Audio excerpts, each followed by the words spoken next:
ठीक है। CO2 का पार्शियल प्रेशर है आपका 5 atm। Okay, so what will be total pressure of the gas? Total pressure of the gas क्या होगा?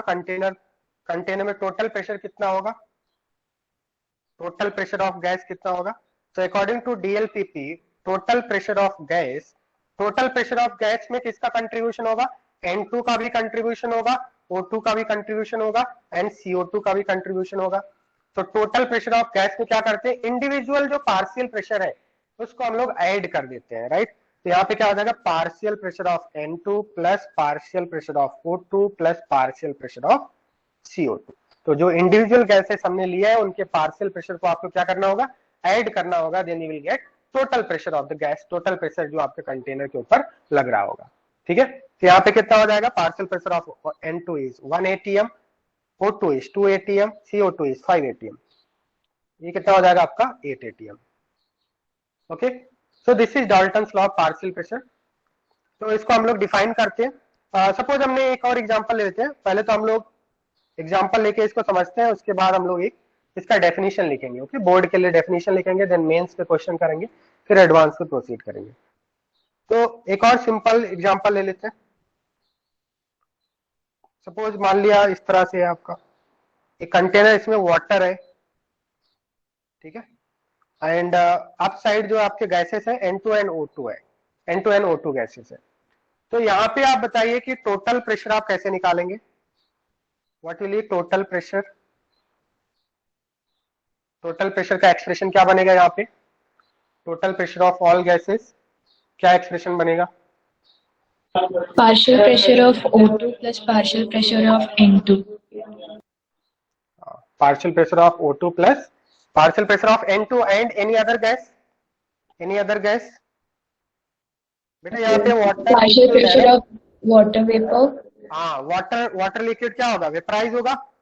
वाटर लिक्विड वेपराइज होगा, वेपराइज होके ऊपर जाएगा। तो यहाँ पे वाटर वेपर्स भी तो है, ठीक है। तो यहाँ पे क्या होगा? H2O वेपर भी लिखना होगा, क्योंकि वेपराइज होकर ऊपर जाएंगे, ठीक है। और थोड़ी देर के बाद इक्विलिब्रियम स्टैब्लिश हो जाएगा, लिक्विड और वेपर के बीच में इक्विलिब्रियम स्टैब्लिश हो जाएगा। तो हम लोग यहाँ पे क्या लिखेंगे? Total pressure will be partial pressure of O2 plus partial pressure of N2 plus partial pressure of water vapours. ये भी आएगा बेटा, ठीक है। बात समझ में आ रहा है? After some time there will be equilibrium between H2O liquid and H2O vapour. Okay, now अब यहाँ पे हमें समझना है कि पार्शियल प्रेशर वर्ड क्यों यूज कर रहे हैं यहाँ पे, ठीक है। थोड़ा एक डिफरेंस होता है पार्शियल प्रेशर एंड प्रेशर के बीच में। सपोज मान लिया हमने एक कंटेनर लिया और इस कंटेनर में आपका इंडिविजुअल एक ही गैस है, आपका O2 गैस है। तो यहाँ पे हम लोग क्या बोलेंगे? यहाँ पे जो आपका O2 का जो प्रेशर होगा उसको हम लोग नॉर्मली प्रेशर बोलेंगे, प्रेशर ऑफ O2। जो भी आपका O2 प्रेशर एग्जर्ट करेगा तो आप उसको बोलेंगे pressure of O2 in the container, pressure of O2 in the container, ठीक है। बट सपोज मान लिया हमने इस तरह से किया है कि कोई कंटेनर लिया और उसमें हमने मिक्सचर ऑफ गैसेस लिया है, O2, N2 एंड CO2। यहाँ पे क्या है आपका? मिक्सचर ऑफ गैसेस है। तो मिक्सचर ऑफ गैसेस में हम लोग इंडिविजुअल गैस का जो प्रेशर होता है वहां पे हम लोग पार्शियल प्रेशर वर्ड यूज करते हैं। अगर कंटेनर के अंदर सिंगल गैस है तो हम लोग नॉर्मल टर्म यूज करेंगे प्रेशर। बट अगर कंटेनर के अंदर मल्टीपल गैसेस है, मिक्सचर ऑफ गैसेस है, तो वहां पे इंडिविजुअल गैस का जो प्रेशर होता है उसको बोलते हैं पार्शियल प्रेशर। तो क्या सभी स्टूडेंट को समझ में आ रहा है पार्शियल प्रेशर और प्रेशर में क्या डिफरेंस है? ठीक है, तो for mixture of gases, for mixture of gases partial pressure term is used, partial pressure term is used. And what is partial pressure? Basically the pressure exerted by individual gas। क्या ये बात समझ में आ रहा है? बताइए बेटा, एस और नो जल्दी से चैट में लिखिए, एस और नो। समझ में आ रहा है सभी को? तो अगर मिक्सचर ऑफ गैसेस है तो पार्शियल प्रेशर वर्ड यूज करेंगे, अगर सिंगल गैस है तो हम लोग ओनली प्रेशर यूज करेंगे, ठीक है। नाउ अब यहाँ पे जो हमने अभी तक सीखा इसको हम लोग क्या करेंगे? डेफिनेशन लिखने वाले हैं। तो डेफिनेशन लिखते हैं। According to this law, total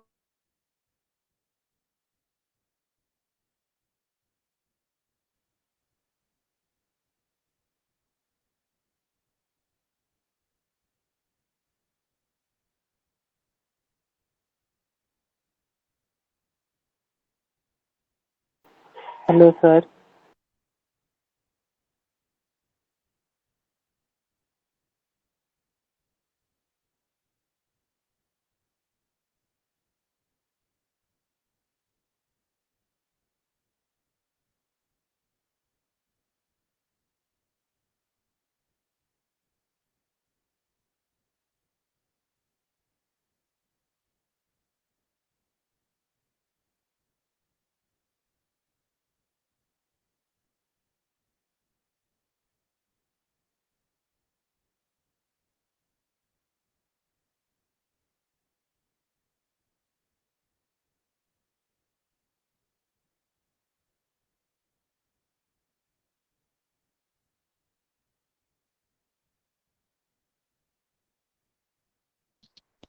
sir lag बहुत हो रहा है लेकिन आपका आवाज।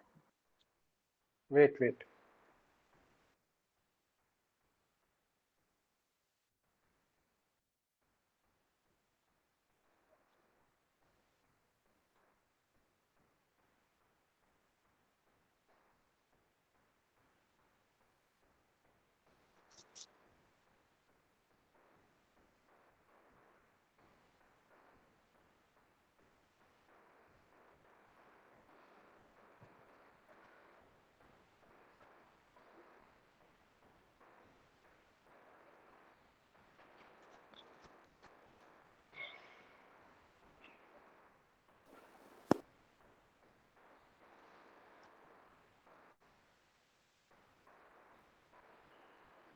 हाँ स्टूडेंट्स, स्क्रीन दिखाई दे रहा है सभी को? स्टूडेंट्स,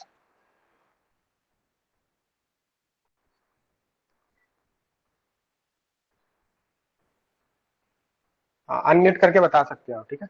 सो डेफिनेशन लिख रहे थे हम लोग डाल्टन्स लॉ का। According to this law, total pressure exerted by mixture of non reacting gases in a container of volume V and temperature T is equal to summation of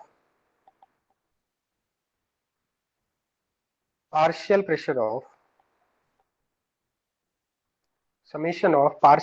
of component gases in the mixture. Summation of partial pressure of component gases, ठीक है? तो जो अभी हमने explain किया, अगर mixture of gases है तो आपका टोटल प्रेशर क्या होगा? इंडिविजुअल गैसेस के पार्शियल प्रेशर के सम के इक्वल होगा। बट यहाँ पे एक इंटरेस्टिंग पॉइंट लिखा हुआ है, mixture of non reacting gases, ठीक है? तो गैसेस जो आपके हैं कंटेनर के अंदर, वो नॉन रिएक्टिंग होने चाहिए।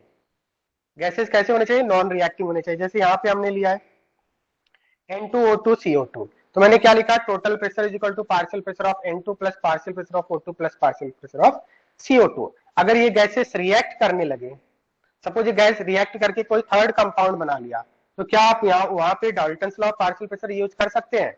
आंसर है no. So the gases should not react. मतलब ऐसा नहीं होना चाहिए कि A plus B plus C और उसको आपका क्या हो गया, कंबाइन होके कोई फोर्थ प्रोडक्ट बन गया। तो गैसेस रिएक्ट नहीं करने चाहिए। बात समझ में आ रही? तो Dalton's law of partial pressure हम लोग तभी अप्लाई कर सकते हैं, गैसेस शुड नॉट रिएक्ट। बताइए क्लियर है या नहीं? Is it clear? So total pressure of mixture of non-reacting gases is equal to summation of partial pressure of individual gases. Now see, suppose हमने एक क्वेश्चन लेते हैं, to which of the following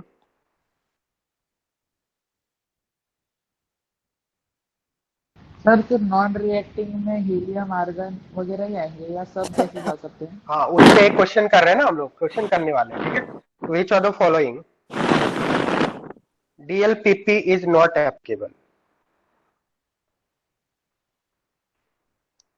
DLPP is not applicable. First one is helium plus neon. B is hello N2 plus O2.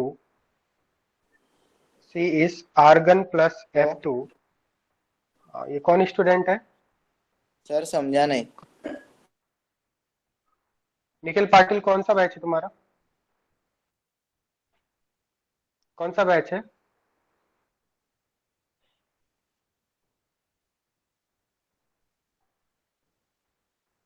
ठीक है, तो हमने three gases लिया, helium plus neon, N2 plus O2, argon plus F2। ठीक है, एक और gas ले लेते हैं, suppose H2 plus Cl2. Okay.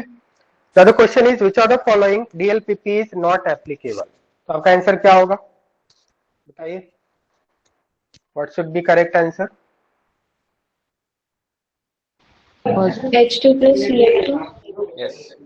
तो आपके जो गैसेस हैं वो रूम टेम्परेचर पे रिएक्ट नहीं करने चाहिए, तो हीलियम और नियॉन तो रिएक्ट नहीं करेंगे, ये तो आपके नोबल गैसेस हैं, ये तो आपके नोबल गैसेस हैं, ये तो रिएक्ट नहीं करेंगे।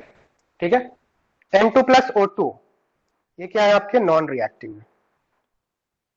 N2 plus O2, N triple bond N plus O double bond O, क्या N2 और O2 रिएक्ट करते हैं रूम टेम्परेचर पे? N2 और O2 रूम टेम्परेचर पे रिएक्ट करते हैं? आंसर नो, रूम टेम्परेचर तो रिएक्ट नहीं करते हैं, इसके लिए हाई टेम्परेचर चाहिए होता है, क्योंकि यहाँ पे क्या है ट्रिपल बॉन्ड है नाइट्रोजन नाइट्रोजन के बीच में, तो रूम टेम्परेचर पे तो रिएक्ट नहीं करेंगे।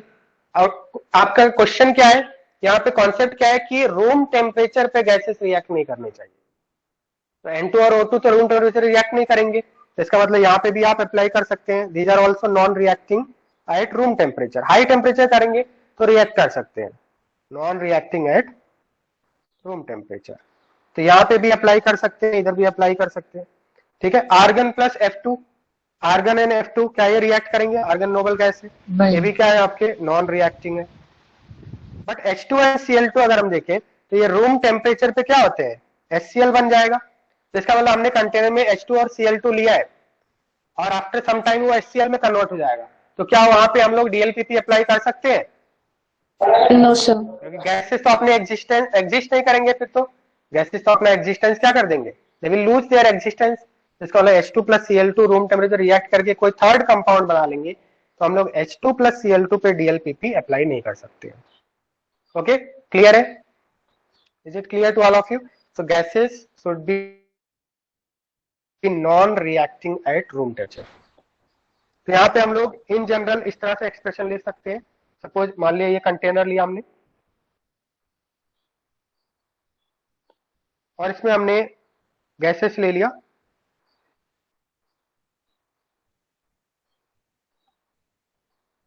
Gas 1 having P1 partial pressure, gas 2 having P2 partial pressure, gas 3 having P3 partial pressure.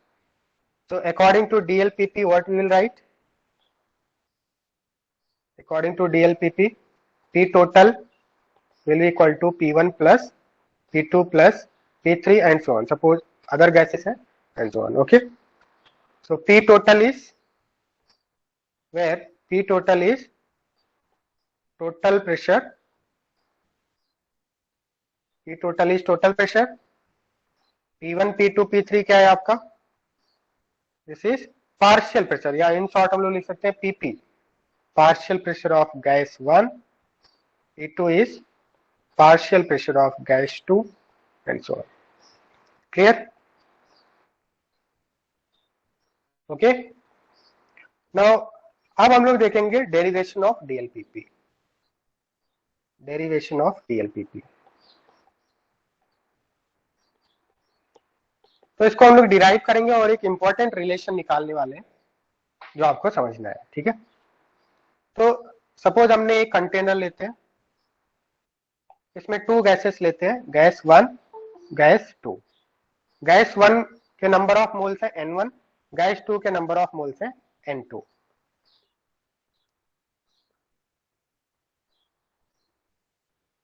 Suppose volume of container V है, टेम्परेचर आपका T है। तो अभी यहाँ पे देखिए बेटा, ध्यान रखना है कि जो आपके आइडियल गैस इक्वेशन होता है, ideal gas equation is applicable to single gas as well as mixture of gases also. We can apply ideal gas equation on mixture of gases also. बात समझ में आ रहा है? बताइए। तो हम लोग इंडिविजुअल, सपोज एक कंटेनर में आपके इंडिविजुअल गैस है तो आइडियल गैस इक्वेशन अप्लाई कर सकते हैं, और अगर मिक्सचर ऑफ गैसेस है तो भी हम लोग आइडियल गैस इक्वेशन अप्लाई कर सकते हैं। तो यहाँ पे हम लोग क्या लिखेंगे, 2 गैसेस हैं, गैस 1 एंड 2, उनके नंबर ऑफ मोल्स गिवन है N1 N2, V is volume of container, T is temperature. ठीक है, तो यहाँ पे हम लोग क्या, for mixture of gases, first हम लोग आइडियल गैस इक्वेशन यूज करेंगे फॉर मिक्सचर ऑफ गैसेस। तो फॉर मिक्सचर ऑफ गैसेस हम लोग क्या लिखेंगे, P की जगह पे क्या लिखेंगे, P total into V, V is volume of container, is equal to NT। देखो यहाँ पे जो हम लोग P टोटल लेते हैं तो यहाँ पे N की जगह पे क्या लेंगे, टोटल मोल्स रखेंगे। बात समझ में आ रहा है? अगर इंडिविजुअल गैस का आपको प्रेशर चाहिए तो इंडिविजुअल मोल्स रखेंगे, उस गैस का मोल्स रखेंगे, बट यहाँ पे हम लोग अगर टोटल प्रेशर निकाल रहे हैं तो टोटल मोल्स रखेंगे, PV is equal to NRT में। तो P total into V is equal to N total into R into T। ठीक है, तो ये आपका मिक्सचर ऑफ गैसेस के लिए हो गया। Now for gas 1 we can apply ideal gas equation to individual gases also. For gas 1 क्या हो जाएगा? हाँ, क्या बोल रहे हो? वेटिंग रूम हाँ, sir, waiting room. Waiting room में क्या कौन है?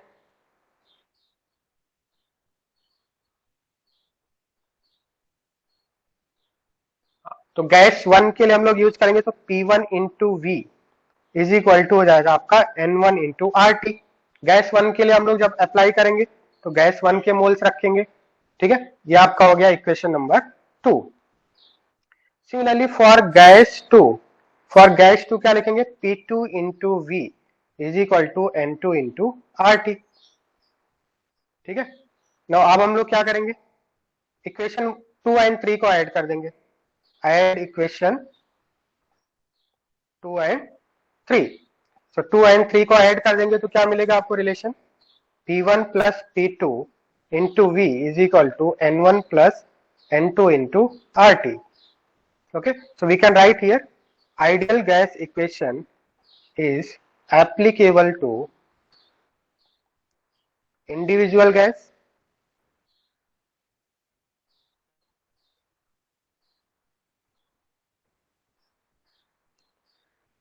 as well as mixture of gases, right?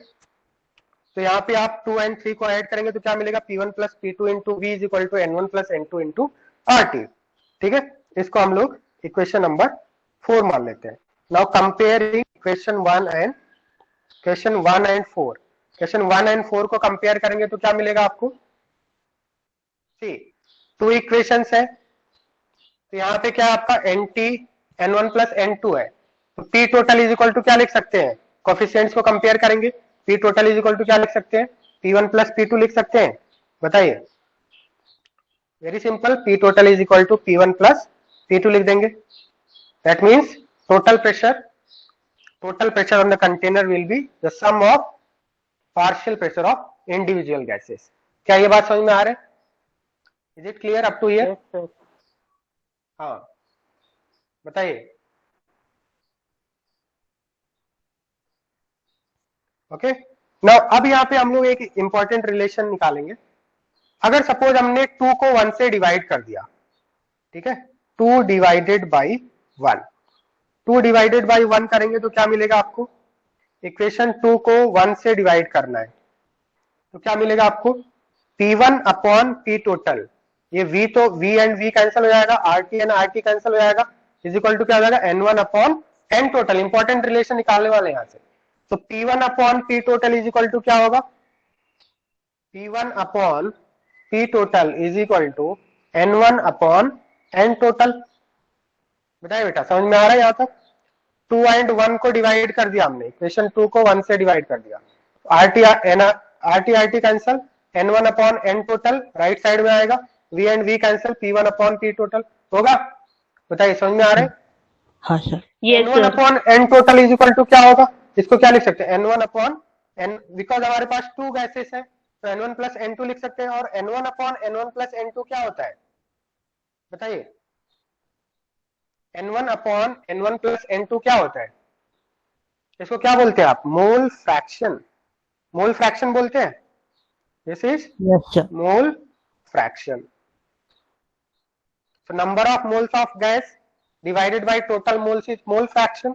यहाँ से एक इंपॉर्टेंट रिलेशन आएगा आपका, P1 upon P total is equal to mole fraction, और we can write partial pressure of any gas is equal to mole fraction of that gas into total pressure।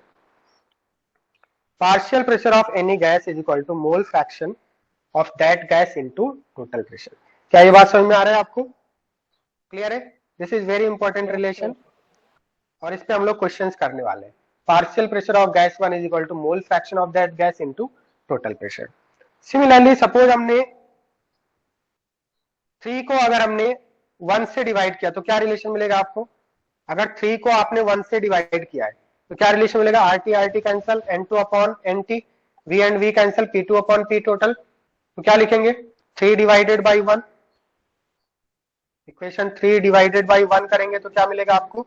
P2 upon P total is equal to N2 upon N total that is N1 plus N2, यानी N2 upon N1 plus N2 क्या होगा? Mole fraction of gas 2। तो P2 upon P total is equal to क्या लिख सकते हैं? Mole fraction of gas 2। ठीक है, और we can write partial pressure of gas 2 is equal to mole fraction of gas 2 into total pressure. बताइए क्या ऐसा लिख सकते हैं?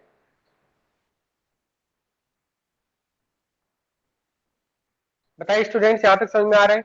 ऐसा और नो, जल्दी से बताइए। Yes, sir. Okay. So in general, what we can write? In general, we can write partial pressure of any gas is equal to mole fraction of that gas into total pressure. तो अगर कोई आपके पास suppose mixture of gases है, अगर किसी container में mixture of gases है और वहां पे आपको इंडिविजुअल गैस का पार्शियल प्रेशर निकालना है तो मोल फ्रैक्शन को टोटल प्रेशर से मल्टीप्लाई कर देंगे, क्योंकि इंडिविजुअल पार्शियल प्रेशर का मतलब इंडिविजुअल गैस का कंट्रीब्यूशन। तो इंडिविजुअल गैस का कंट्रीब्यूशन कैसे आएगा आपको? उस गैस का जितना मोल्स है उसी बात पे डिपेंड करेगा। More the number of moles more will partial pressure. बात समझ में आ रहा है? क्योंकि हमने ऑलरेडी पहले पढ़ा है, अगर वॉल्यूम कांस्टेंट है, अगर आपका वॉल्यूम कांस्टेंट है तो number of moles is directly proportional to pressure. क्या ये पढ़ा है हमने? ठीक है, ये हमने ऑलरेडी पढ़ चुके हैं हम लोग। Number of moles is directly proportional to partial pressure. बात समझ में आ रहा है? तो इसका मतलब जिस गैस के मोल्स ज्यादा होंगे उसका मोल फ्रैक्शन ज्यादा होगा, और मोल फ्रैक्शन ज्यादा होगा तो पार्शियल प्रेशर भी ज्यादा होगा। तो अगर किसी गैस का हमें पार्शियल प्रेशर निकालना है तो मोल फ्रैक्शन को टोटल प्रेशर से मल्टीप्लाई करना होगा।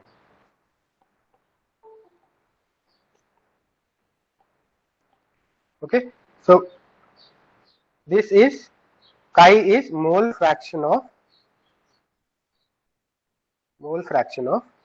gas. Okay, chi is mole fraction of gas. तो ये इंपॉर्टेंट, इसको पहले कॉपी कीजिए, फिर इसके बाद हम लोग क्वेश्चंस करते हैं। ठीक है, copy this relation all of you. Partial pressure of gas is equal to mole fraction of that gas into total pressure. Copy कीजिए।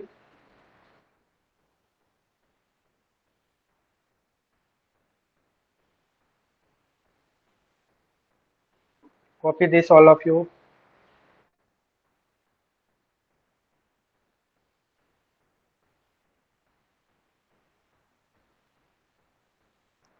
P total is total pressure of gas.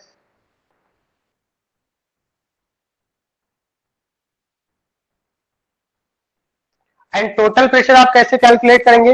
P total कैसे calculate करेंगे? P total calculate करेंगे आप P is equal to NRT use करके, तो NRT upon V करेंगे। But यहाँ पे जो N होगा वो N टोटल होगा। अगर आपको टोटल प्रेशर चाहिए तो आपको PV is equal to NRT में N की जगह पे क्या रखना है? टोटल मोल्स रखना है। अगर इंडिविजुअल मोल्स रखेंगे तो इंडिविजुअल प्रेशर आएगा। अगर आपने टोटल प्रेशर चाहिए तो N की जगह पे टोटल मोल्स रखेंगे। तो ये आपका टोटल प्रेशर आपको कैलकुलेट करना होगा by using PV is equal to NRT। You have to use N total at in place of N। बात समझ में आ रहा है? बताइए, यहां तक क्लियर है? Yes sir. ओके, अब सपोज मान लिया हमने टू गैसेस का पार्शियल प्रेशर का रेशियो लेते हैं तो क्या आएगा?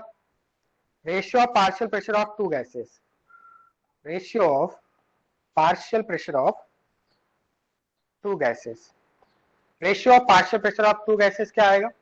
सपोज हमने P1 अपॉन P2 निकाल रहे, partial pressure of gas 1 upon partial pressure of gas 2, ये कितना हो जाएगा? P1 को क्या लिखेंगे?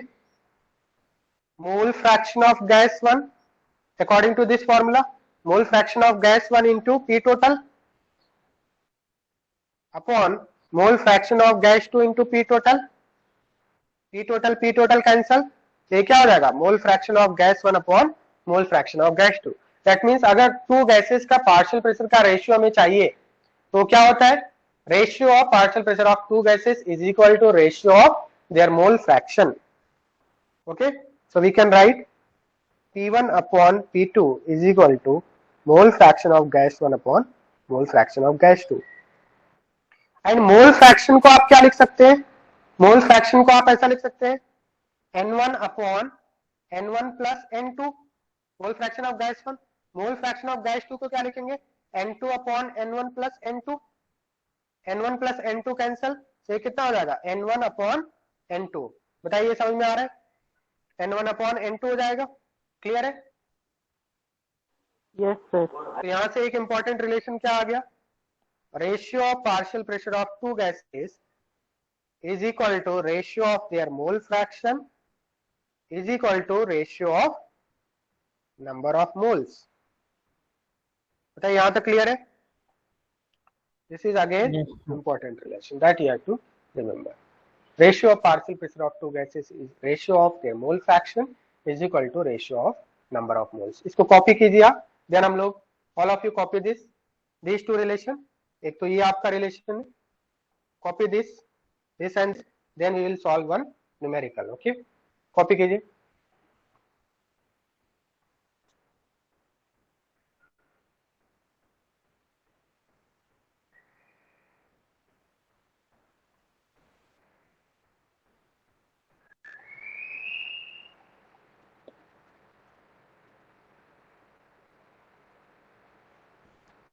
Right one question. Sir copy नहीं किया तक। वेट, 16 ग्राम O2, आपको सिर्फ जो मैंने बॉक्स में किया ना सिर्फ फॉर्मूले कॉपी करना है सो दैट आप न्यूमेरिकल कर लो। ठीक है, बाकी तो मैं आपको पीडीएफ प्रोवाइड करूंगा ना।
हाँ, सॉल्व कर रहे हैं आप सभी लोग?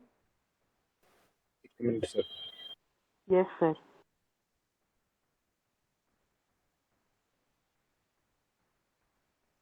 तो partial pressure is equal to mole fraction into total pressure, that formula you have to use. तो इसमें क्या करना है, first of all you have to find number of moles.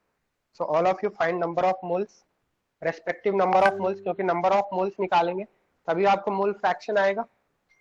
Right, temperature is given, volume is given and value of are you have to use 0.08, क्योंकि ये आपका ATM में आने वाला है, प्रेशर की बात कर रहे हैं। ठीक है, तो number of moles of O2 कितना हो जाएगा आपका 16/32, that is 1/2। Number of moles of methane कितना हो जाएगा आपका 24/16। ठीक है, तो इसको आप रेशियो में ही रहने दो, इसको कैंसिल नहीं करना आपको। तो ये कितना हो जाएगा 3/2। Number of moles of ozone कितना हो जाएगा आपका 96/48। ये कितना हो जाएगा 2 हो जाएगा। Number of moles of sulphur trioxide कितना हो जाएगा आपका 80/80, दैट इज 1।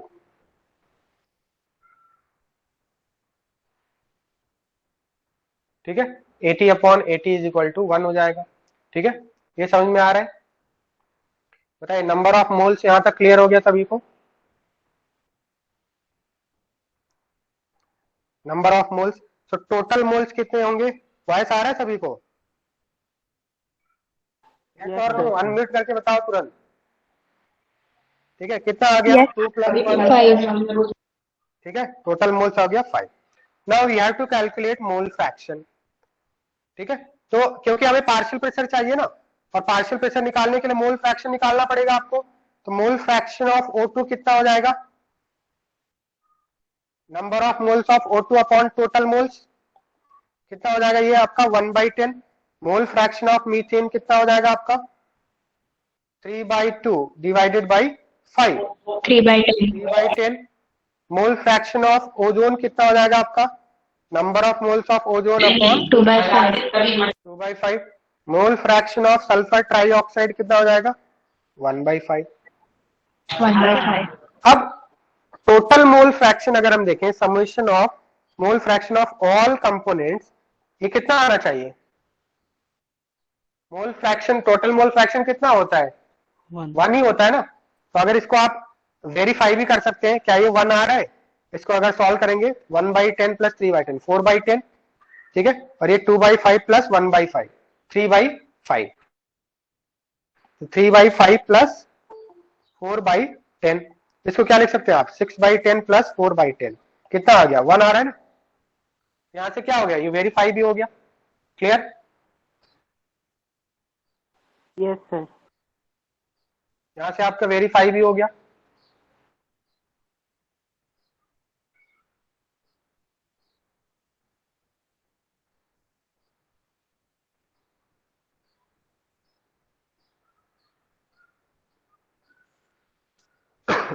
नाउ अब क्या करेंगे हम लोग, पार्शियल प्रेशर निकालना है। तो पार्शियल प्रेशर कैसे निकालेंगे आप? Partial pressure of O2, Total pressure. Mole fraction of O2 into total pressure, mole fraction of O2 into total pressure. Mole fraction of O2 कितना है 1/10। टोटल प्रेशर कितना है आपका? टोटल प्रेशर आपको निकालना होगा। टोटल प्रेशर आपको गिवन नहीं है, टोटल प्रेशर आपको निकालना है पहले। How to find total pressure?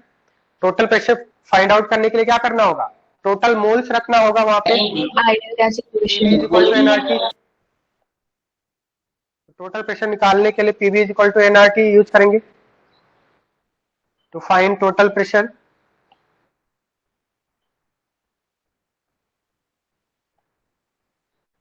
You will use PV = nRT। यहाँ पे क्या रखेंगे, P की जगह पे P टोटल रखेंगे, N की जगह पे क्या रखेंगे N टोटल रखेंगे। तो P total is equal to क्या हो जाएगा आपका, N टोटल है 5 इंटू R 0.08। टेम्परेचर कितना है आपका 227 डिग्री सेल्सियस। इसको केल्विन में चेंज करना है आपको।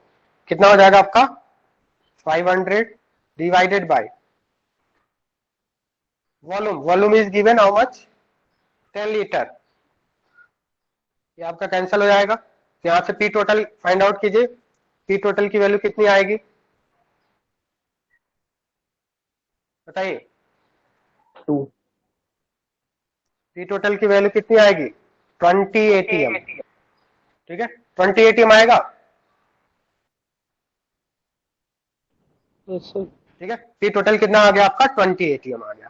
ठीक है तो पार्शियल प्रेशर ऑफ O2 कितना हो जाएगा 1/10 इंटू 20 कितना हो जाएगा आपका 2 ATM। बताइए, क्लियर है? क्लियर है क्या? Yes sir. Similarly partial pressure of CH4 कितना हो जाएगा? Find out partial pressure of CH4 O3 and SO3। all of you find out and tell me क्या आंसर आएगा।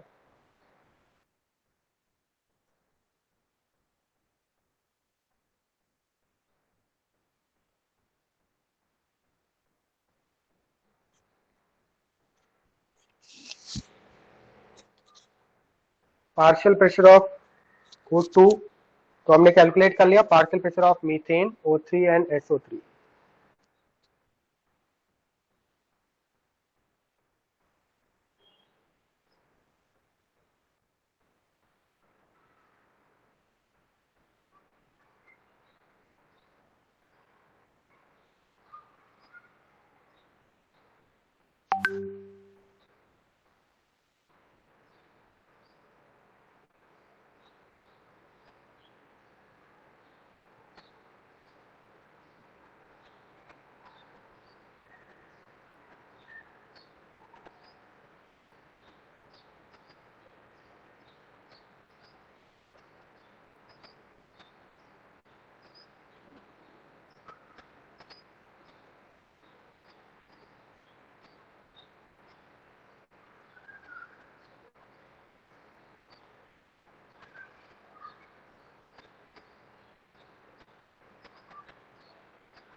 Sir, done.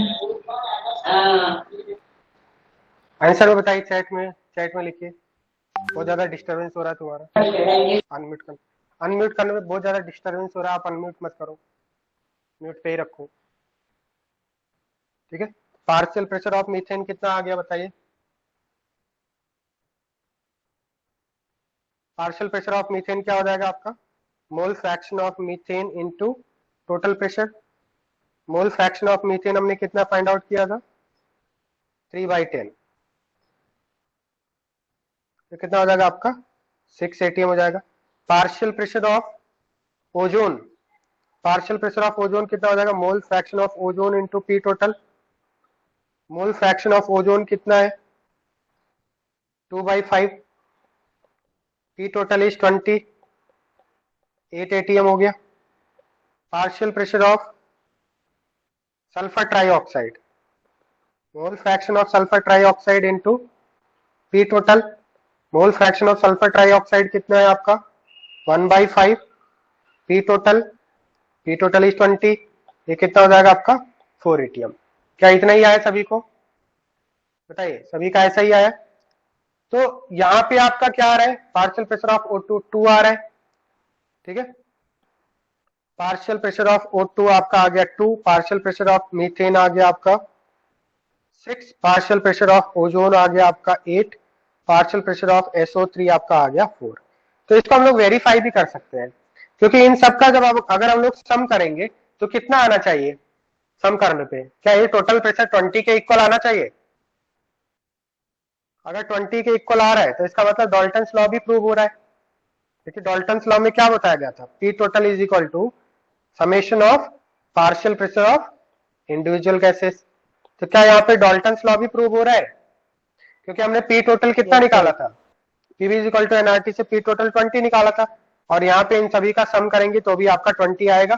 तो you can verify like this, okay. बात समझ में आ रहा है, क्या ये क्वेश्चन सभी को क्लियर हो गया, हाँ सर। ओके। तो इस टाइप के जब भी हमें आपको इस तरह से पूछेगा कि partial pressure of each gas निकालना है, तो first of all you have to find number of moles of all the gases, then उसके बाद मोल फ्रैक्शन निकालेंगे, एंड पार्शियल प्रेशर निकालने के लिए मोल फ्रैक्शन को क्या करेंगे, टोटल प्रेशर से मल्टीप्लाई कर देंगे। कॉपी कर लीजिए, देन इसके बाद हम लोग नेक्स्ट क्वेश्चन पे आते हैं।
कॉपी कर लिया आपने?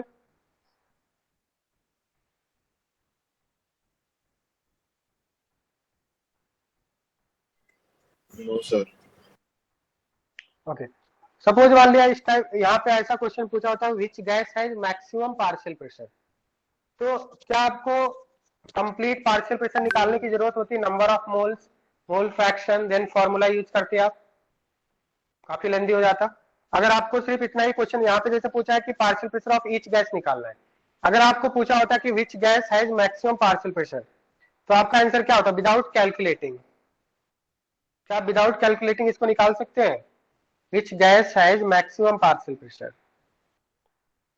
अगर इस टाइप का क्वेश्चन होता तो क्या आप इंडिविजुअल गैस का पार्शियल प्रेशर निकालते? Which gas has maximum partial pressure बोला होता तो आप क्या करते? फिर आपको सिर्फ नंबर ऑफ मोल्स निकालने की जरूरत थी, और जिस गैस के मोल्स ज्यादा होंगे उस गैस का मोल फ्रैक्शन ज्यादा होगा, और मोल फ्रैक्शन ज्यादा होगा तो पार्शियल प्रेशर भी ज्यादा होगा। बिकॉज नंबर ऑफ मोल जितने ज्यादा होते हैं, जितने ज्यादा नंबर ऑफ मॉलिक्यूल्स होंगे उतने ज्यादा प्रेशर एक्सर्ट करेंगे कंटेनर के ऊपर। तो कौन सा गैस का पार्शियल प्रेशर मैक्सिमम होगा? जिस गैस के मोल्स मैक्सिमम है। कौन से गैस के मोल्स मैक्सिमम है बताइए? Which gas has maximum moles? O3। So which gas will have maximum partial pressure? C, O3 का मैक्सिमम पार्शियल प्रेशर आ रहा है। तो अगर आपको which gas has maximum partial pressure type का क्वेश्चन पूछा होता तो क्या आपको कंप्लीट सॉल्व करने की जरूरत थी? बताइए, क्या आपको कंप्लीट सॉल्व करने की जरूरत है? No, sir. Just find the number of moles. The gas having maximum number of moles will have maximum partial pressure. So more the number of moles, more will be partial pressure. Can we write like this? सही, समझ में आ रहा है? Okay, तो next question लिखिए।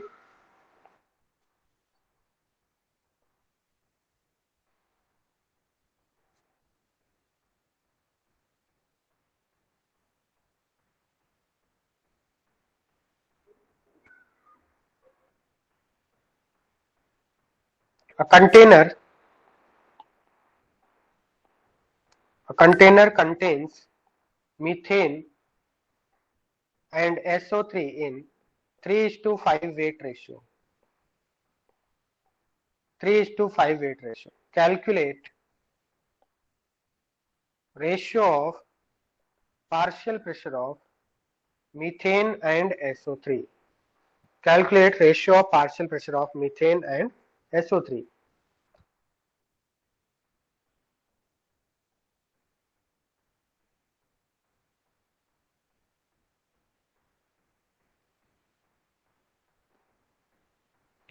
Calculate कीजिए। A container contains methane and SO3 in 3:5 weight ratio. Calculate ratio of partial pressure of methane and SO3.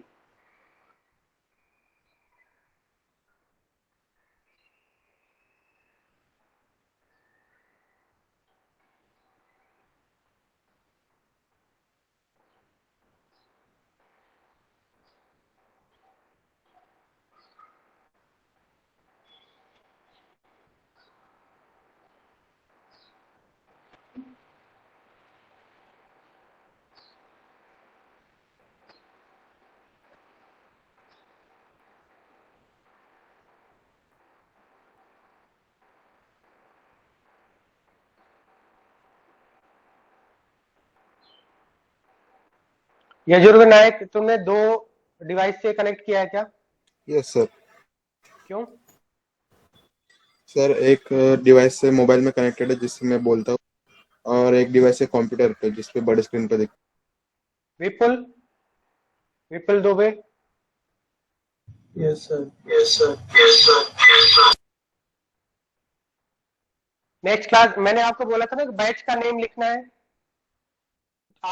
आपने जो भी नेम लिखा है आपका नेम शो होना चाहिए और बैच का नेम भी शो होना चाहिए। बैच का नेम क्यों नहीं लिखा है? मैंने बताया था ना लास्ट क्लास में। लास्ट क्लास में क्या बोला था मैंने? नेक्स्ट क्लास में आप सभी को बैच का नेम भी लिखना है आपको। अगर बैच का नेम नहीं दिख रहा है तो I will not allow. Okay, बात समझ में आ रहा है? सर कॉलेज का भी होता है। तो कॉलेज का होता है तो क्या हुआ फिर? कॉलेज का गूगल मीट पे होता है। हाँ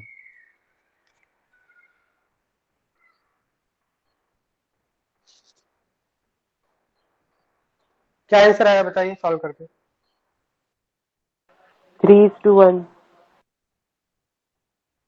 तो अभी थोड़ी देर पहले मैंने आपको क्या बताया था कि पार्शियल प्रेशर का जो रेशियो होता है वो क्या होता है आपका, ratio of partial pressure of two gases is ratio of their number of moles. बताइए, तो हमें एक्चुअली क्या फाइंड आउट करना है, ratio of number of moles find out करना है। So weight of CH4 upon weight of SO3 is given 3:5। Number of moles का ratio निकालना है, तो क्या करेंगे आप, मोलर मास से डिवाइड कर देंगे। तो number of moles of CH4 upon number of moles of SO3 कितना हो जाएगा, 3/16 divided by 5 divided by molar mass of SO3 is 80। ये कितना हो जाएगा आपका 3:1। Is it clear to all of you? बताइए समझ में आ रहा है? किसी स्टूडेंट को प्रॉब्लम है? हाँ बोलो। सर ये लिखे क्या? और जो ratio of number of moles है वही रेशियो ऑफ पार्शियल प्रेशर होगा। ठीक है, लिखने के लिए देखो, आपको जब मैं आपको PDF सेंड करता हूं तो आप कॉपी करते हो या नहीं? आपको नोट्स में कॉपी करना है जब मैं PDF सेंड करूंगा लास्ट में। ठीक है, अभी आपको क्या करना है, सॉल्व करना है, रफ पे सॉल्व करके आंसर बताना है। ठीक है, नेक्स्ट क्वेश्चन लिखिए।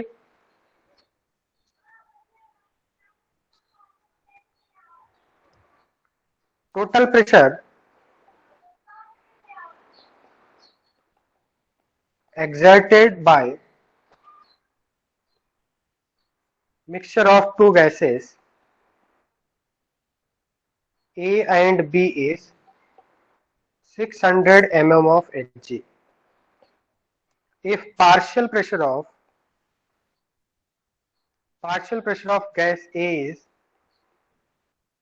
240 millimeter of Hg, then calculate partial pressure of B, mole fraction of A and mole fraction of B.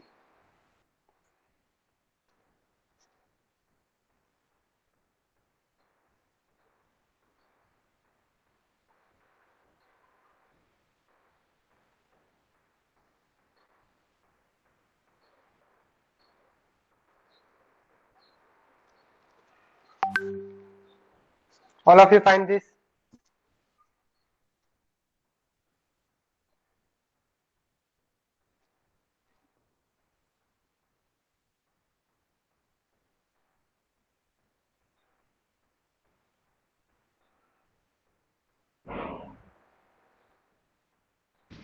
Sir वो जो मोल फ्रैक्शन के सिंबल को आप क्या बोलते हैं?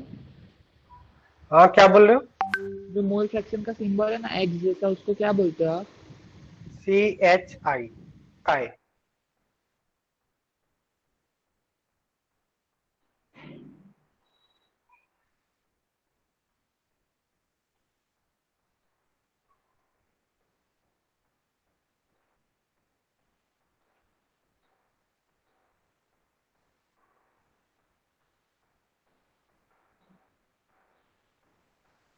सॉल्व कर रहे हैं क्या सभी स्टूडेंट्स रफ पे? Yes, ऐसा और sir. नो बताइए। हाँ नोट्स अपने साथ ही रखना है, सॉल्व करना है, सॉल्व करने के लिए बोला है। और आंसर हो जाए तो आंसर बताइए चैट में, क्या आंसर आ रहा है आपका।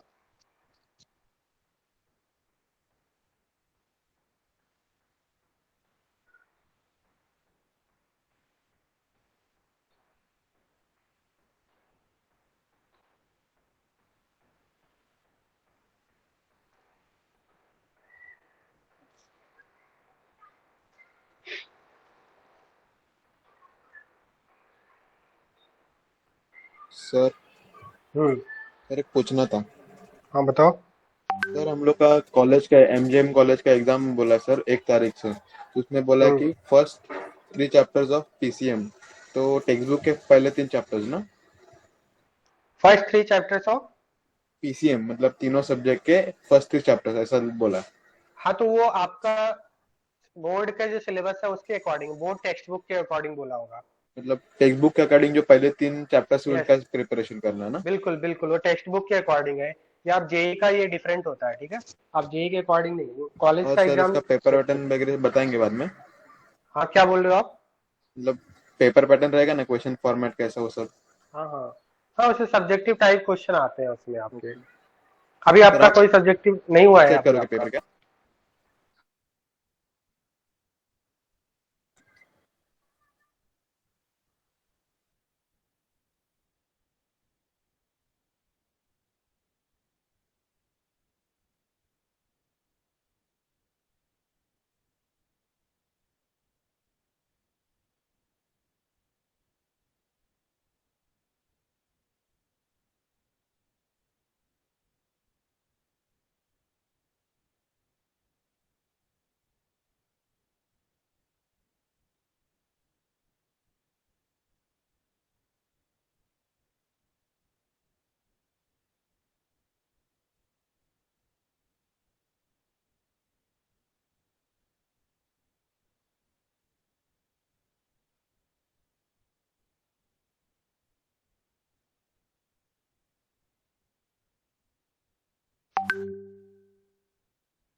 सर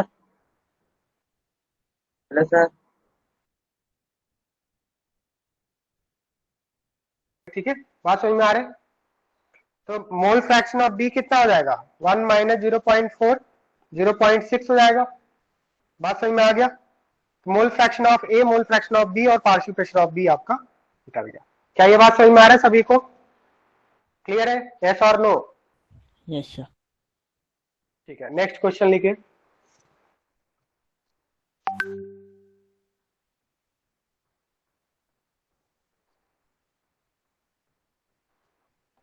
सपोज आपको इस तरह से क्वेश्चन है, equal weight of H2 and CH4 are mixed in a container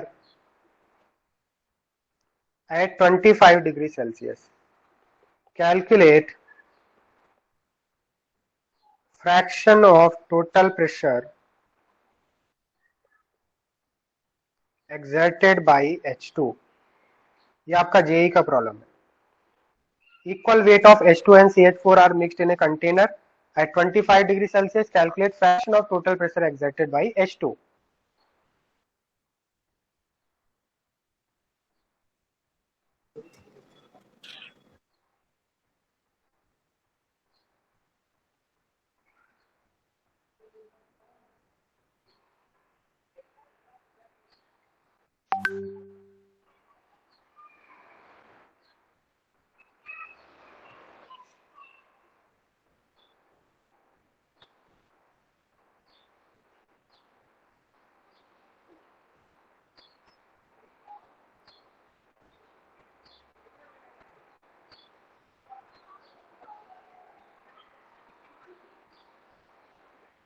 solve कर रहे हैं सभी students?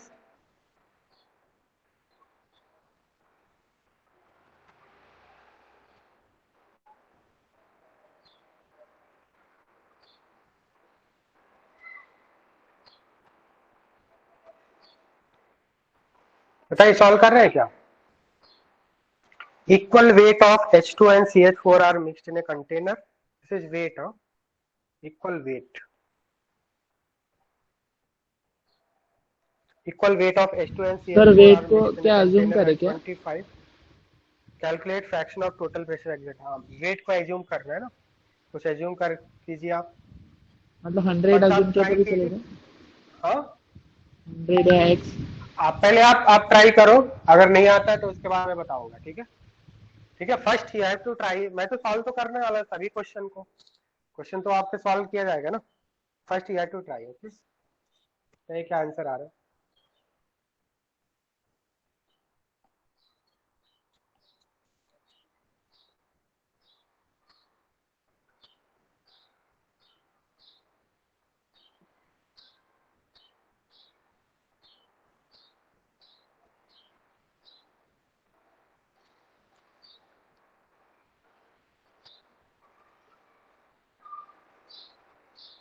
So partial pressure of H2 is equal to 8 times the partial pressure of CH4.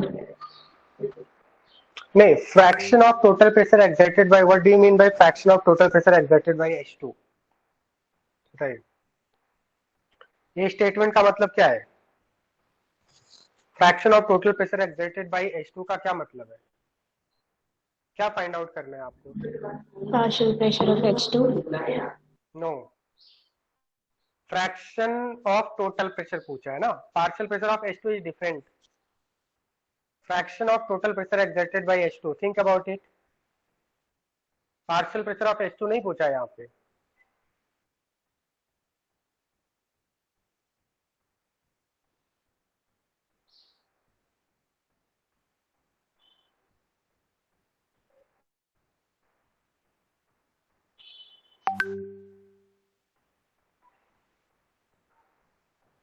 बताइए इसमें क्या करना है आपको. Fraction of total pressure exerted by H2 का मतलब ये है कि आपका टोटल प्रेशर में H2 का कितना कंट्रीब्यूशन है. ये रेशियो पूछा है आपका. Partial pressure of H2 upon P total की वैल्यू पूछा है. और we know that partial pressure is equal to mole fraction into P total. तो इसका मतलब partial pressure upon P total is equal to क्या होगा. Actually he is asking mole fraction of H2, not partial pressure. तो जब भी fraction of total pressure exerted by H2 पूछा हो तो इसका मतलब वो मोल फ्रैक्शन ऑफ H2 पूछ रहा है. बात समझ में आ रहा है. ये आपसे पूछ रहा है कि टोटल प्रेशर में H2 का कितना कंट्रीब्यूशन है. फ्रैक्शन का मतलब क्या होता है. रेशियो. फ्रैक्शन का मतलब रेशियो है. Ratio of total pressure exerted by H2. तो टोटल प्रेशर में H2 का कितना कंट्रीब्यूशन है. That means he is asking mole fraction of H2. तो मोल फ्रैक्शन ऑफ H2 कैसे कैलकुलेट करेंगे आप. तो यहाँ पे देखो इक्वल वेट दिया हुआ है. 8/9 आएगा, दैट इज करेक्ट. तो यहाँ पे आपके दो गैसेस हैं H2 and CH4. Molar mass कितना होगा H2 का 2 होगा, CH4 का 16 होगा. अब इक्वल वेट आप कुछ भी मान सकते हैं. तो हम लोग क्या करें फॉर सिंप्लिसिटी, इक्वल वेट हम लोग इन दोनों में से लार्जर मोलर मास है उसको इसको हम लोग x मान लेंगे. तो हमने मान लिया कि वेट आपका इसका 16 ग्राम है, इसका भी 16 ग्राम है. मान सकते हैं या नहीं. इक्वल वेट गिवन है तो हम लोग कुछ भी मान सकते हैं. तो फॉर सिंप्लिसिटी हम लोग ऐसा मानेंगे कि दोनों ही सब्सटेंसेस में जिसका हायर मॉलिक्यूलर मास है उसको हम लोग इक्वल मास मान लेंगे, 16 एंड 16. तो यहां से नंबर ऑफ मोल्स निकालना आपको इजी होगा. नंबर ऑफ मोल्स कितना हो जाएगा 16/2 8. Number of moles of CH4 कितना हो जाएगा 1. तो इसका मतलब मोल फ्रैक्शन कितना हो गया H2 का 8/9 और CH4 का कितना हो जाएगा. Number of moles upon total moles, यही होता है ना मोल फ्रैक्शन. बताइए समझ में आ रहा है सभी को. क्लियर है. तो आंसर कितना हो जाएगा आपका.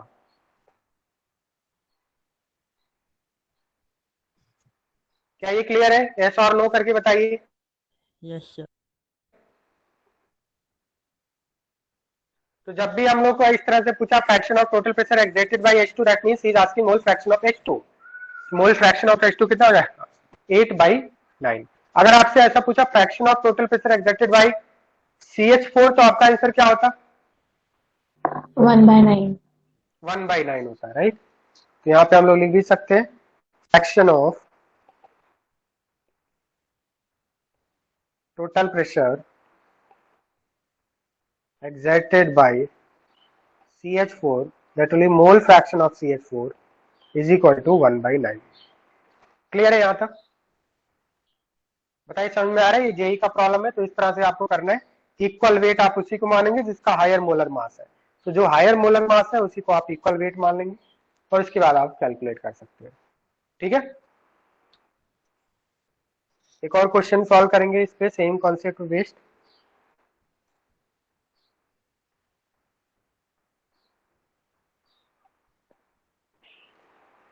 CH4 and O2 equal weight is given.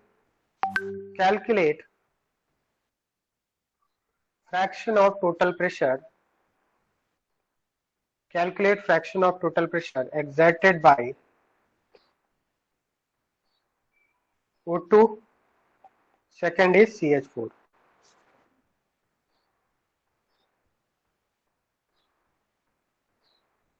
So 1/2 for both of them. हाँ क्या बोल रहे हो आप. 1/2. 1/2 नहीं आएगा. Calculate fraction of total pressure exerted by O2 and CH4.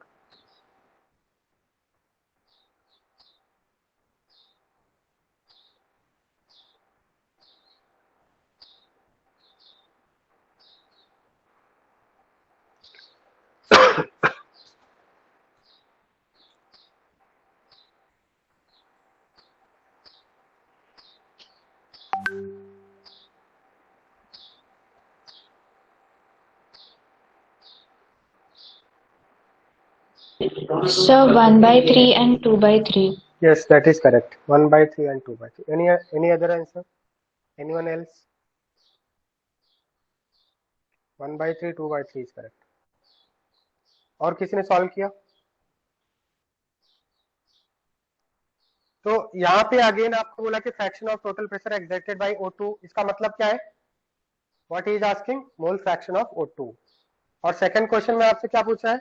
Mole fraction of CH4 पूछा है। हमारे पास टू गैसेस है CH4 and O2। Molar mass क्या होता है? 16 एंड 32। तो मैंने बोला इक्वल वेट में आप कुछ भी मान सकते हैं, बट इक्वल वेट में इन दोनों में से जो हायर टर्म है, हायर मोलर मास है, उसको हम लोग इक्वल वेट मान लेते हैं। आप कुछ भी मान सकते हैं, आंसर सेम आएगा। 32 मान लिया हमने, तो यहाँ से नंबर ऑफ मोल्स कितना आ जाएगा? इधर 2 आ जाएगा, ठीक है, और इधर कितना आ जाएगा आपका नंबर ऑफ मोल्स? 1 आ जाएगा, ठीक है। तो मोल फ्रैक्शन की वैल्यू कितनी हो जाएगी?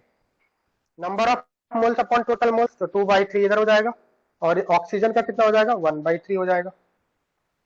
बात समझ में आ रहा है?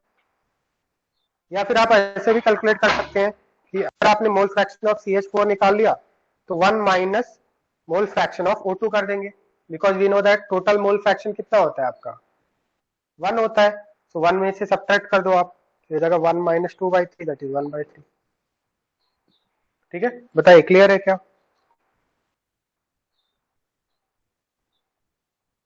यस और नो, क्लियर है क्या?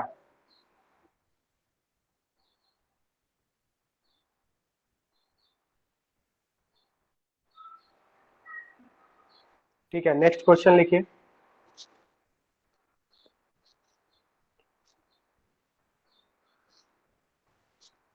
हीलियम CH4O2, इसमें भी आपका इक्वल वेट गिवन है। Equal weight is given. Fraction of total pressure exerted bye, calculate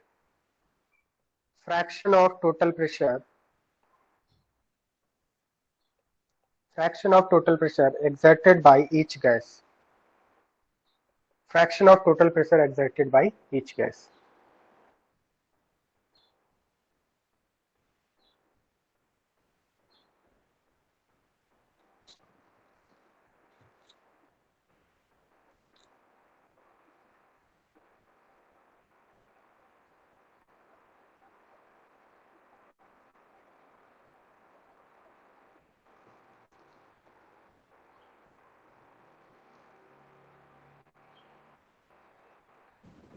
So 16 Sir, by one, 19 and 1/19. 1/99? 19 or 9. 19 नहीं आया। sir, 1/13, 4/13, and 8/13. नो, 30 नहीं आएगा।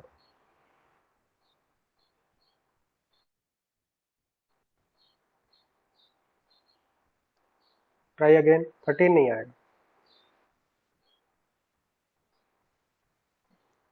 अदर स्टूडेंट्स आंसर बताइए अपना चैट में।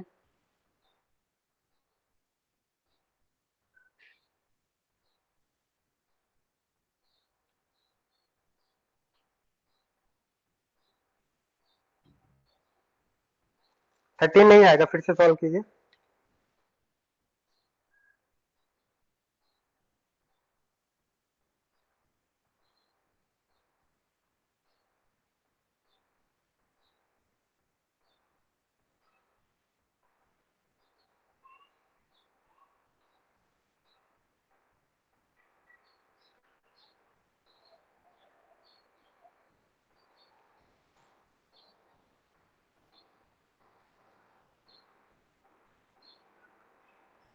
क्या आंसर आ रहा है बताइए।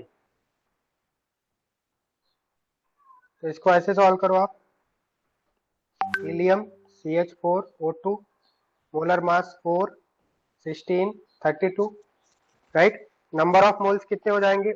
इक्वल वेट बोला है, तो इक्वल वेट आप ऐसा ले लो, 32, 32, 32। नंबर ऑफ मोल्स कितने हो जाएंगे? 8। इधर कितने हो जाएंगे? 2, 1, 8 to 1 हो गया। मोल फ्रैक्शन कितना हो जाएगा? टोटल मोल्स कितने हैं यहाँ पे? 11 आ रहा है ना, तो 19 कैसे आ रहा था आपका? 19 और 13 कैसे आ रहा था बताइए मुझे। 19 आएगा क्या टोटल मोल्स? नहीं फिर 19 कैसे आ रहा था आपका? ये सर, वो कितना हो जाएगा हीलियम आपका? का मॉलिक्यूलर मास गलत ले लिया था। हीलियम 4 होगा ना, आपने 2 ले लिया था क्या? 2 तो हाँ एटॉमिक नंबर होता है ना। हाँ, वो मैंने एटॉमिक नंबर ले लिया गलती से उसकी जगह। ठीक है, तो ये आपका 8/11, 2/11, 1/11 हो जाएगा। ठीक है, तो अगर आपसे पूछ रहा है कि fraction of total pressure exerted by helium that will be 8/11, by methane 2/11, by O2 1/11। Is it clear to all of you? तो इस टाइप के क्वेश्चन आप सभी लोग कर लेंगे। बताइए, Dalton's law of partial pressure complete हो चुका है क्या? सभी स्टूडेंट्स को समझ में आ गया Dalton's law of partial pressure? Yes और नो करके जल्दी से बता दीजिए।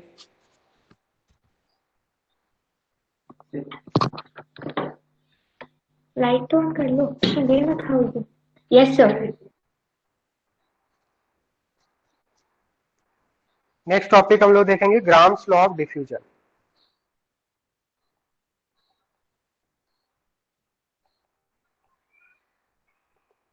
Grams law of diffusion.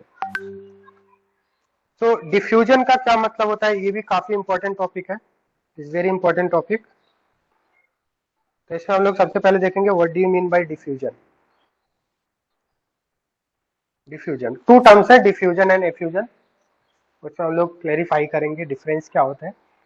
तो डिफ्यूजन का मतलब होता है tendency of any substance to occupy all the available volume tendency of any substance to occupy all the available volume is called diffusion। मतलब क्या है? सपोज आपने 1 लीटर कंटेनर में 1 मोल O2 लिया है, 1 लीटर कंटेनर में 1 मोल आपने O2 लिया है, तो बताइए O2 का वॉल्यूम कितना होगा? O2 का वॉल्यूम कितना होगा बताइए, कितना होगा O2 का वॉल्यूम? 1 मोल O2 लिया 1 लीटर कंटेनर में, what will be volume of O2? 1 litre. क्योंकि गैसेस गैसेस क्या करते हैं, जो भी पूरा वॉल्यूम है पूरे वॉल्यूम को ऑक्युपाई कर लेते हैं। तो अगर 1 मोल O2 को आपने 1 लीटर कंटेनर में लिया है तो उसका वॉल्यूम होगा 1 लीटर। अगर आपने सेम 1 मोल O2 को 5 लीटर के कंटेनर में लिया है तो अब यहाँ पे वॉल्यूम कितना होगा O2 का? 5 लीटर हो जाएगा, because gases have tendency to occupy all the available volume, this is called diffusion. तो अगर आपने स्मॉल वॉल्यूम लिया, वॉल्यूम में 1 मोल लिया या फिर लार्ज वॉल्यूम में 1 मोल लिया है, गैसेस की टेंडेंसी होती है पूरे वॉल्यूम को ऑक्युपाई कर लेता है, and this process is called diffusion. क्या ये बात समझ में आ रहा है? तो tendency of any substance to occupy all the available volume is called diffusion.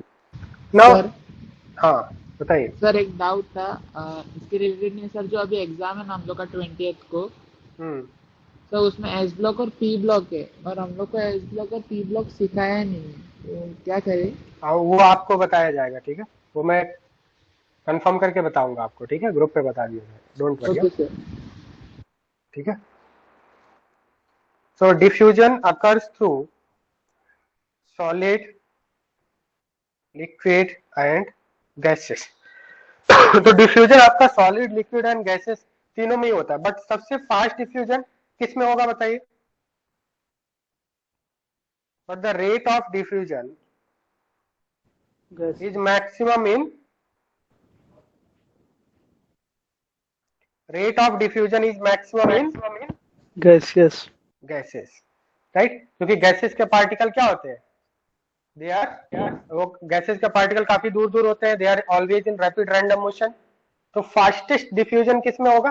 Gases में होगा। मतलब हम लोग क्या कर रहे हैं, सपोज मान लिया ये आपका O2 गैस है और इस साइड में आपका N2 गैस है, और यहाँ पे हमने स्टॉपर लगा रखा है, ठीक है, मिडिल में हमने स्टॉपर लगा रखा है,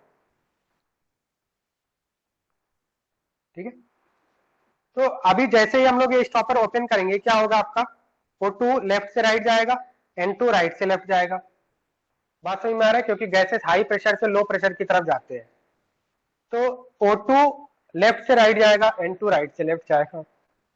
बात समझ में आ रहा है? अब तो इसमें क्या हो रहा है, ये दोनों गैस है, तो गैस के क्या होगा, इन दोनों के कंबाइन होने की टेंडेंसी मैक्सिमम होगी।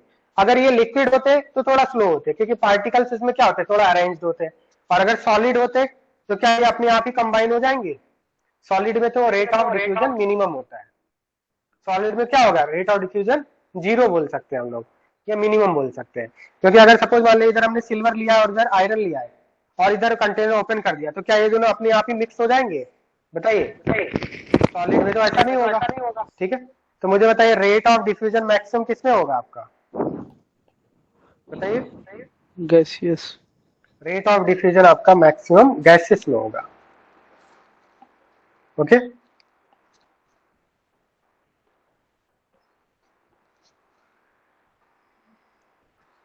तो डिफ्यूजन ऑफ गैसेस की हम लोग यहाँ पे डेफिनेशन लिखने वाले हैं। ये तो आपका नॉर्मल डिफ्यूजन का डेफिनेशन हो गया, सॉलिड लिक्विड गैस तीनों के लिए ही। अब डिफ्यूजन ऑफ गैसेस का हम लोग डेफिनेशन लिखेंगे। What do you mean by diffusion of gases? So tendency of a gas to move from high pressure to low pressure. Gases किधर मूव करते हैं, हाई प्रेशर से लो प्रेशर की तरफ मूव करते हैं। Tendency of a gas to move from high pressure to low pressure until pressure becomes same on both sides is called diffusion of gases. तो gases के case में क्या होता है, they always move from high pressure to low pressure. क्या मतलब है, suppose मान ले इसमें हम लोग एक एग्जांपल लेते हैं, इस तरह का सेटअप लेते हैं हम लोग।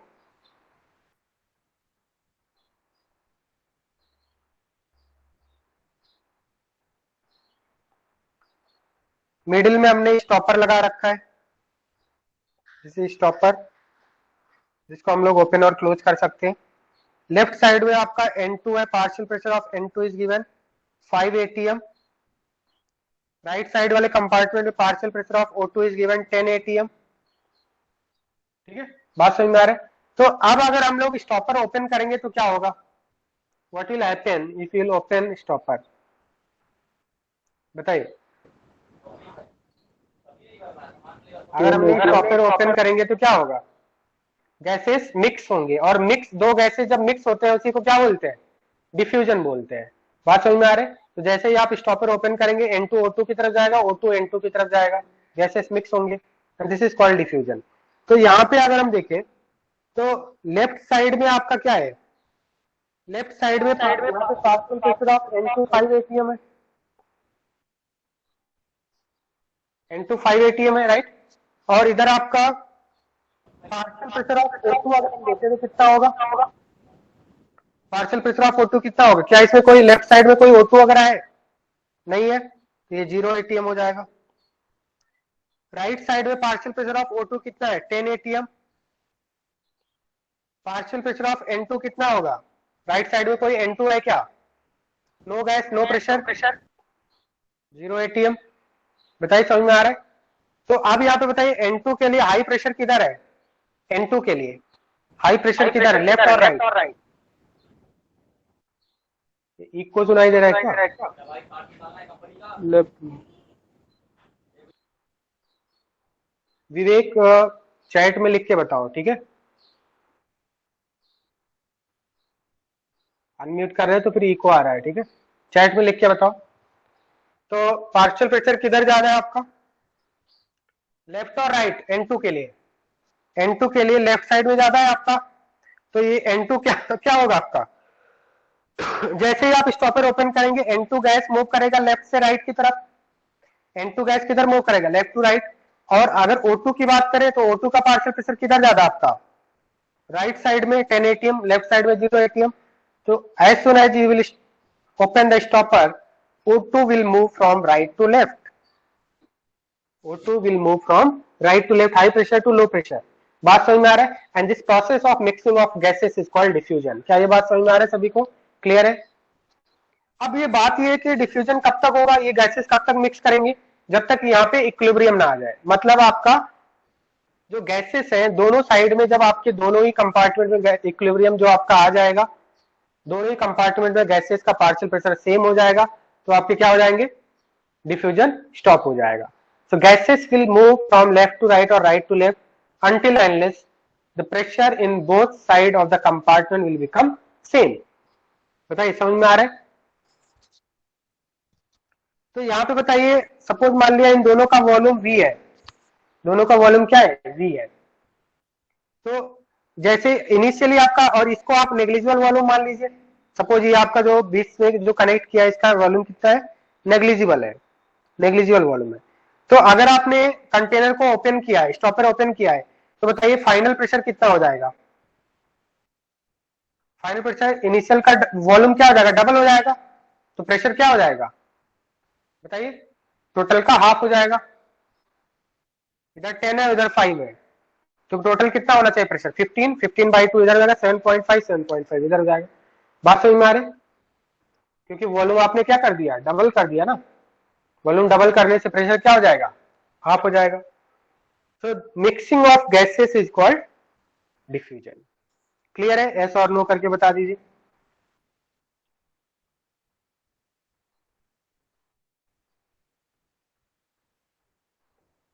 Next term is effusion. तो एक और टर्म में इफ्यूजन, डिफ्यूजन और इफ्यूजन में थोड़ा सा स्लाइट डिफरेंस होता है. तो डिफ्यूजन और इफ्यूजन, जैसे यहाँ पे डिफ्यूजन में हमने जो एरिया लिया है, यहाँ पे जिस एरिया से ये पास हो रहे हैं वो थोड़ा सा बड़ा एरिया लिया है. अगर हमने एरिया को काफी स्मॉल कर दे, तो diffusion of gas, what do you mean bye effusion, diffusion of gas through pin hole area. मतलब हमने एरिया को काफी स्मॉल कर दिया तो इसको इफ्यूजन बोलेंगे. Pin hole area is called effusion, is called effusion. तो यहां पे आपने जो एरिया लिया है वो थोड़ा सा ज्यादा लिया है एरिया. गैसेस को मिक्स होने के लिए जो एरिया दिया गया थोड़ा ज्यादा दिया गया. अगर हमने एरिया काफी स्मॉल कर दिया, जिधर से गैसेस बाहर निकल रही है, पिन होल एरिया कर दिया, तो पिन होल एरिया कर देंगे तो इस प्रोसेस को क्या बोलेंगे, इफ्यूजन बोलेंगे. बात समझ में आ रहा है? तो गैसेस जिधर से एग्जिट कर रही थी उसके एरिया को हमने क्या कर दिया, स्मॉल कर दिया. तो यहाँ पे प्रोसेस को हमने क्या बोल दिया, इफ्यूजन बोल दिया. फॉर एग्जाम्पल जैसे हम लोग डीओ का एग्जाम्पल ले लेते हैं.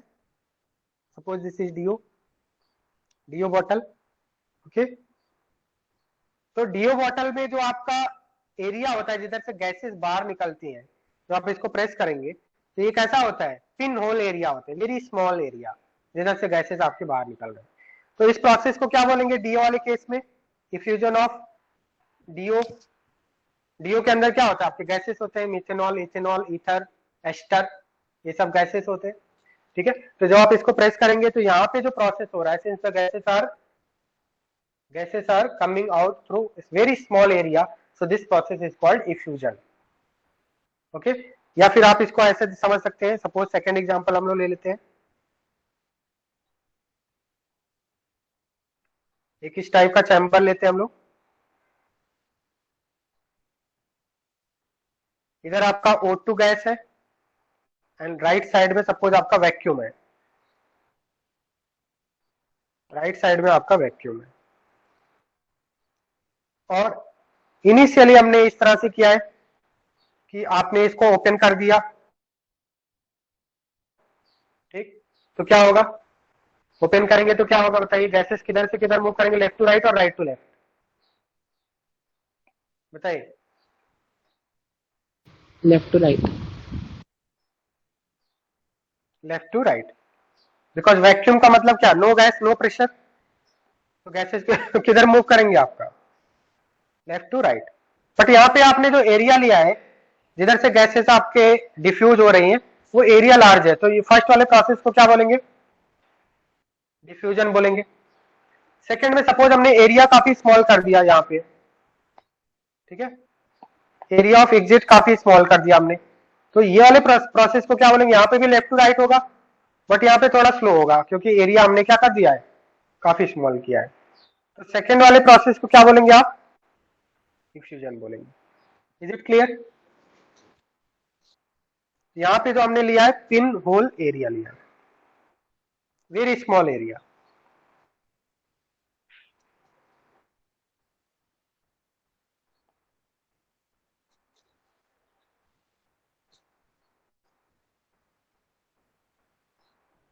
बताइए, समझ में आ रहा है? Yes, sir. ओके। अब rate of diffusion of gases, जिसको हम लोग स्मॉल आर से रिप्रेजेंट करते हैं। रेट ऑफ डिफ्यूजन का मतलब क्या है? सपोज आपके टू गैसेस है और उनके डिफ्यूज होने का रेट, मतलब वो कितना फास्टर मूवमेंट करते हैं, ये किस बात पे डिपेंड करता है? This is inversely proportional to root of molar mass. मतलब किसी भी गैस का रेट ऑफ डिफ्यूजन जो होता है वो उसके मोलर मास के रूट के इनवर्सली प्रोपोर्शनल होता है। मतलब जो हैवियर गैस है वो स्लो मूव करते हैं और जो लाइटर गैस है वो फास्टर मूव करेंगे। बात समझ में आ रहा है? जैसे यहाँ पे सपोज हमने इस तरह से लेते हैं,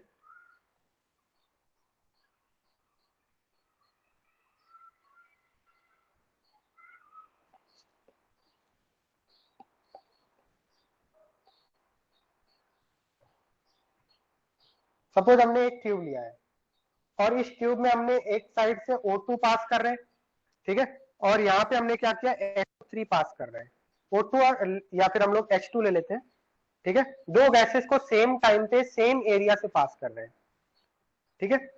तो इसमें बताइए कि जो मूवमेंट होगा किसका फास्टर मूवमेंट होगा? Which will travel more distance, H2 और SO2, H2 और SO2। तो यहाँ पे बात यह है कि H2 का मोलर मास कितना है? 2 है।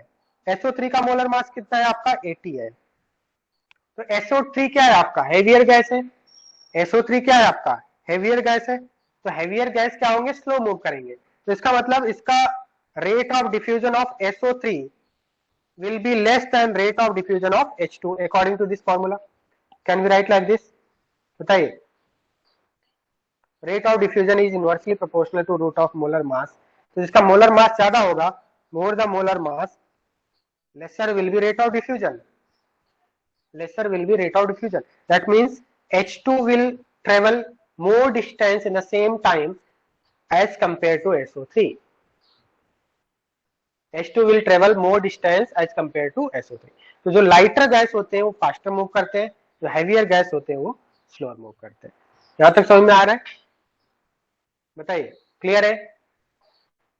सर डिफ्यूजन वाला वापस बताइए ना। डिफ्यूजन का मतलब क्या है? Mixing of two gases. Sir वो नहीं, रेट ऑफ डिफ्यूजन। रेट का मतलब होता है स्पीड। रेट ऑफ डिफ्यूजन का मतलब स्पीड होता है, ठीक है, कि कौन सा गैस फास्टर मूव कर रही है, कौन सा गैस स्लोअर मूव कर रही है। तो कौन सी गैस फास्टर मूव करेगी? जिसका मोलर मास ज्यादा होता है। जो बल्की गैसेस होते हैं वो स्लो मूव करते हैं। जैसे अगर हाथी और चूहे का रेस हो जाए तो कौन जीतेगा? बताइए, हाथी और चूहे का रेस हो जाए तो कौन जीतेगा? चूहा जीतेगा। मोलर मास कम है इसका, बल्कि कम है। हाथी क्या है? ज्यादा बल्कि है, तो धीरे धीरे चलेगा। तो गैस के केस में भी ऐसा होता है, जिस गैस का मोलर मास ज्यादा होता है, जो बल्कि गैसेस होते हैं वो स्लो मूव करते हैं, और जो लाइटर गैसेस होता है वो फास्ट मूव करते हैं। Lighter gases move faster, bulky gases move slower. So we can write like this: rate of diffusion, that is speed at which they are moving, is inversely proportional to root of molar mass. समझ में आ गया? More the molar mass, lesser will be rate of diffusion. यहाँ से हम लोग next class में continue करेंगे। आप इसको रिवाइज कर लेना और आज जो भी हमने फॉर्मूले पढ़े हैं उसको आपको मेमोराइज करना है। ओके, नेक्स्ट क्लास में कंटिन्यू करेंगे। Thank you sir, bye sir. Thank you, sir. Bye. Bye, sir. Thank you, sir.